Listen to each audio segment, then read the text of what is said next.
Since the arrival of the pandemic in early 2020, S&P 500 index has declined from the recent high of about 3,300 points all the way down by 33%. And I thought that since the bear market has arrived, it will stay around there for a couple of months. And interestingly, the S&P 500 index has recovered. And not only it has recovered even much higher than the pre-pandemic price. So the question is, why is that so? And even if you know the reasons, will there be further investment opportunities?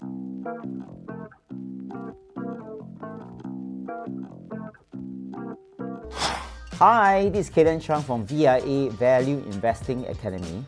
Have you ever wondered why the stock market is doing better during the pandemic now as compared to the pre-pandemic? Now, does it mean that every single company in this S&P 500 index is doing well? Or are there some sectors or companies that is doing well far better than the rest, so that overall the average price of this S&P 500 index are on the rising trend? In order for us to know what is the push and pull factor of why the S&P 500 index has risen before the pre-pandemic level, we have to understand that the S&P 500 index is made up of many sectors. So let's go into detail to understand which sectors contribute to the rising and which sectors contribute to the decline of this S&P 500 index. If you look at this diagram, it shows the major components of S&P 500 index. Now, for example, if you look at the circle, there are a couple of stocks that may ring a bell to you. For example, Microsoft, Apple, Amazon, Facebook, Johnson & Johnson, and so on. And some of these sectors contribute to a larger segment of this entire S&P 500 index. Let's start from the first one.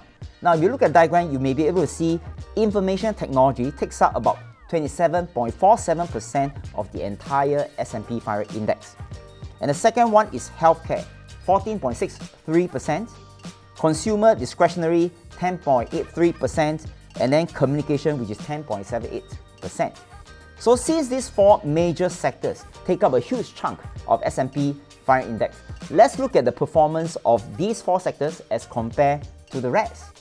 If you look at the performance year to date as of 28 August 2020, now these are the performance of these four major sectors. Now, communication service, which is about 15.28%, consumer discretionary, which is 26.81%, healthcare, 5.16%, and information technology, 34.04%. Now, as an investor, if you want to do well in investing, one key thing is you want to look at the sectoral performance or the ETF performance or the individual stock performance for the past many years. And if you look at the different sectors, it appears to you that the information technology appears to be the highest performing sector within this S&P 500 index, followed by the consumer discretionary, followed by the communication service, and followed by the health care. So let's zoom right into the sector that gives the highest performance, and let us be aware of what are the companies inside this information technology sector. If you look at this diagram, it shows two graphical representation of the performance of the index fund known as VOO, as well as the IT sectoral ETF known as XLK. And you can see that the line on the higher side, which is XLK, and since it's higher than the line below, which is VOO, it clearly shows that XLK has a better performance than VOO. But before we understand what's the performance of XLK, just to let you know that based on the most recent letters to shareholder written by Berkshire Hathaway, now the S&P 500 index fund with dividend reinvested has given a return of 10% since 1965. Now, even without looking at the sectoral ETF, having an annualized return of 10% since 1965 is really a good return. So since XLK is performing better than VOO or the S&P 500 index fund, so the question is, what are the components of this XLK ETF and what is the performance to date of this XLK? This technology sector ETF, known as XLK, a focus on the US technology sector, is highly concentrated, and even though it's highly concentrated, it excludes small cap and predominantly consists of mostly mid cap. And one of the key reasons why they want to avoid small cap is predominantly small companies or small cap companies are more on the higher volatility side, and they tend to be risky.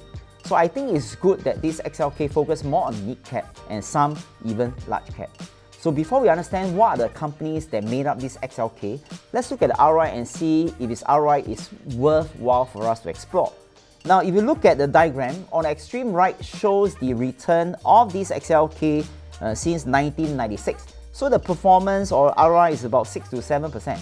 Now, not as good as the 10% of the VOO, but it's still okay. But if you look at the most recent 10 years, and that's the time where most of the technology companies are really booming, do you notice that the ROI is about 19%? That's 9% far more superior than the 10% of VOO. So now the question is, what are the companies inside this XLK that pushes the performance or the share price of this XLK that's higher than this S&P 500 index? So let us look at the top holdings of this XLK ETF. Now, as you can see in the diagram, one of the top holding is Apple, which takes up about 22.62%, followed by Microsoft, which takes up about 19.7%, and so on. Now, if you look at all the following companies, most of the companies will look very familiar to you.